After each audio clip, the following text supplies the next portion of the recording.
Alright, so today we're going to be just going over briefly some information here about the Industrial Revolution. Kind of the focus will be the rise of industry and railroads. So industrial growth. After the Civil War, we're going to see that many people are leaving farms to find work in factories. Those will be in cities, so we see urbanization occurring. By the late 1800s, the United States had become the world's leading industrial nation. Something that's important to remember, though, that while the United States did become the leading country as far as industry goes, it was not the first one to start the Industrial Revolution. It started in Europe. Very specifically, it started in England, spread throughout Europe, and eventually reached the United States. By 1914, the gross national product, or GNP, which is the total value of goods and services produced by a country, was 8 times greater than it was in 1865. Remember, 1865 would have been right at the end of the Civil War. So we see very significant growth in the United States. As far as natural resources go, one of the reasons that industries are expanding was the abundance of natural resources such as coal and timber that were available in the United States.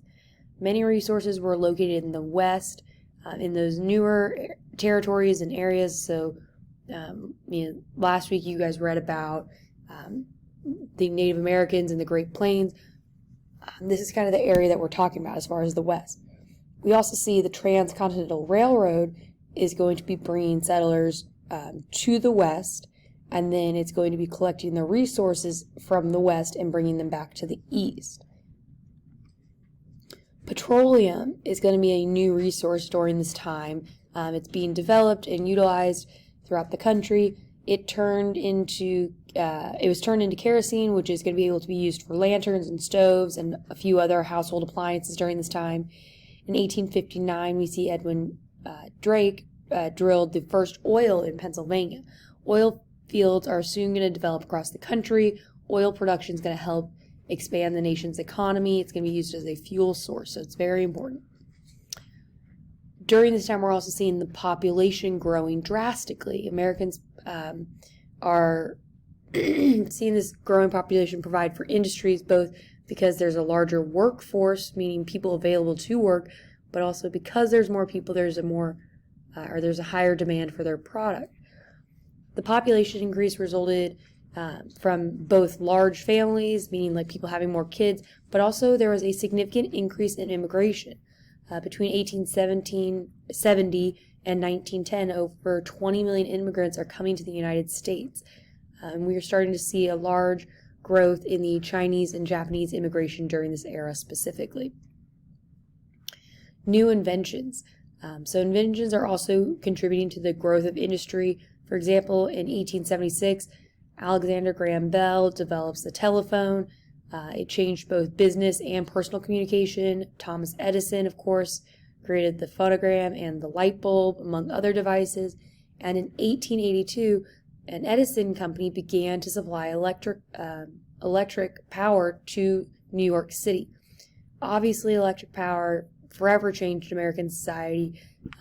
It changes work hours, it changes day-to-day living, so it had a very significant impact. Technology and industry. So technology affected other parts of American society. In 1877, Gustav Swift shipped his first refrigerated load of fresh meat. Refrigerated food is going to keep longer than non-refrigerated food.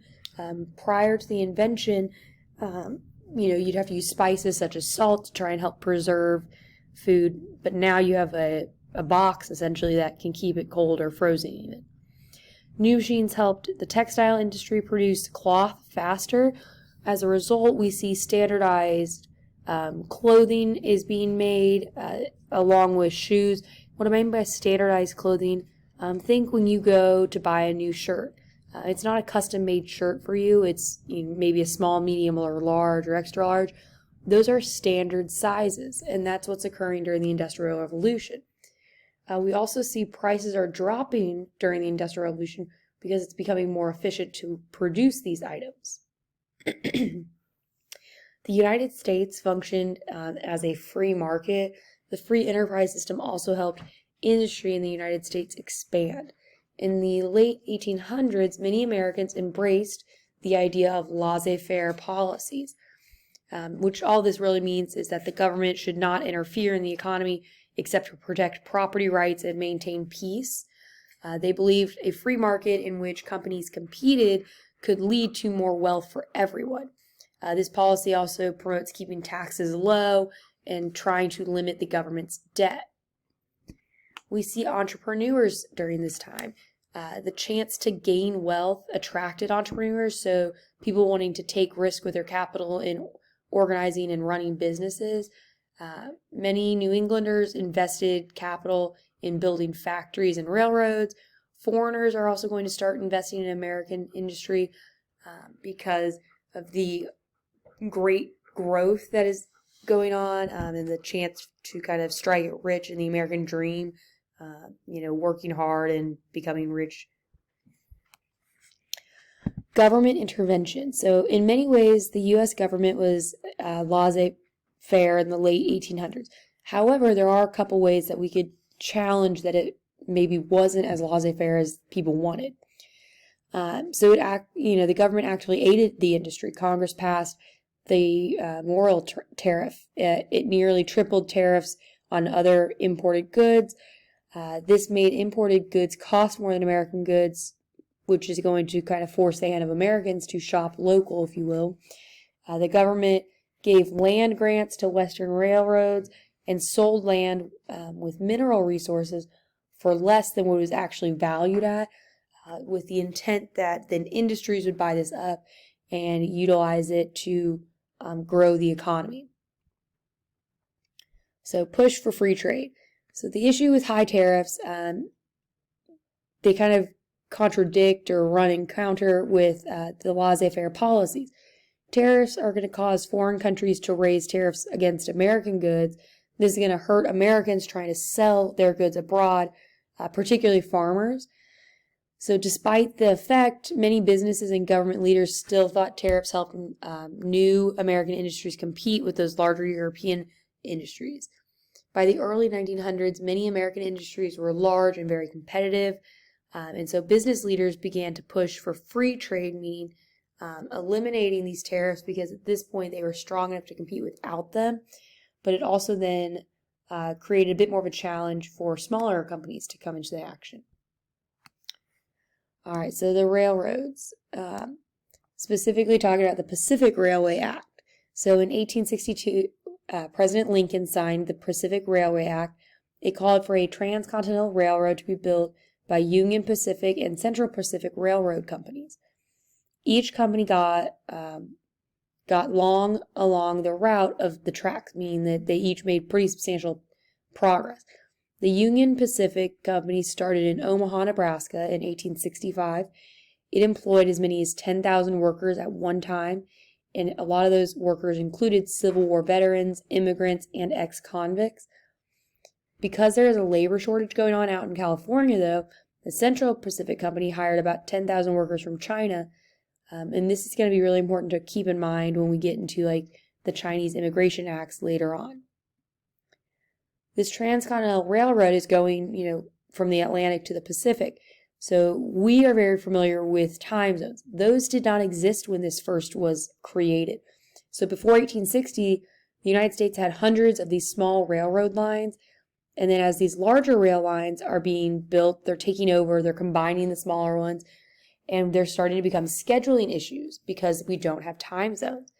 So in 1883, the American Railroad Association divided the country up into 4 sections or 4 time zones that you see here on this map. The larger railroads benefited the nation in a few other ways. So they could shift rail cars from one section of the country to speed up long-distance transportation. New technology let railroads put long and heavier trains on their lines. More powerful locomotives made operations more efficient. Railroads also united people from the various regions. We see land grants going on. So the federal government is encouraging the railroad building by giving railroad companies land grants. Railroads would then sell the land to settlers and businesses to raise money that was needed for them to continue building their rail lines. By the 1860s, railroads received land larger in area than New England, New York, and Pennsylvania combined. Some railroad companies earned enough money from the land grants to cover much of the cost of building their lines. So we start to see corruption. And we'll talk about this a bit more next week, but some railroad entrepreneurs in the late 1800s got their wealth from cheating investors, bribing government officials, and cheating on their contracts. One example would be the corrupt railroad owner Jay Gould was infamous for manipulating stock, meaning like investor manipulation. We saw bribery often occurring. This is partly because the government helped fund railroads. Railroad investors knew they could make more money by getting government land grants than by operating a railroad. So as a result, investors would bribe politicians to vote for more land grants, take this money, sell the land, and pocket a lot of the profits as opposed to reinvesting it in their land or in their rails. So then we have the Credit Mobilier. Credit Mobilier was a construction company started by several stockholders in the Union Pacific. The investors set up contracts with themselves. Credit Mobilier greatly overcharged Union Pacific for the work that they did. Because investors owed both companies, the railroad agreed to pay. Investors had made several $1,000,000 by the time the Union Pacific was complete. However, the railroad had used up its land grants and was almost bankrupt. So, to convince Congress to get the railroads more grants, one of the investors gave members of Congress shares of the Union Pacific at a price well below what their shares were actually worth. In 1872 election campaign, a letter to New York newspapers listed members of Congress who had accepted the shares. A further investigation into the scandal showed that the vice president and a man named Oakes Ames had been involved as well. So James J. Hill. Not all railroad entrepreneurs were robber barons or people who looted an industry and then gave nothing back. James J. Hill built the Great Northern Railroad without federal land grants. It ran between Minnesota and Washington State. He planned the route to pass near towns in the region. He planned the route to pass near in towns in the other regions as well. So, the one successful railroad. To increase business, he promised low fares to settlers who homesteaded along the route. He transported American products that were in demand in China to Washington, where they were shipped to Asia. In this way, the railroad made money by transporting goods both east and west. The Great Northern became the most successful transcontinental railroad and the only one that did not eventually go bankrupt. All right, so that's where we're going to pause there. So next, after you've listened to all this, you need to go on Google Classroom. There's a set of about 12 questions that come from everything I just went over. So if you need to rewatch the video, do that. If you need to do a little extra Googling, that is another option, or using the textbook. I just went over the information from chapter 12.1 and 12.2 in this presentation. If you have any questions, make sure you reach out so that I can give you a hand.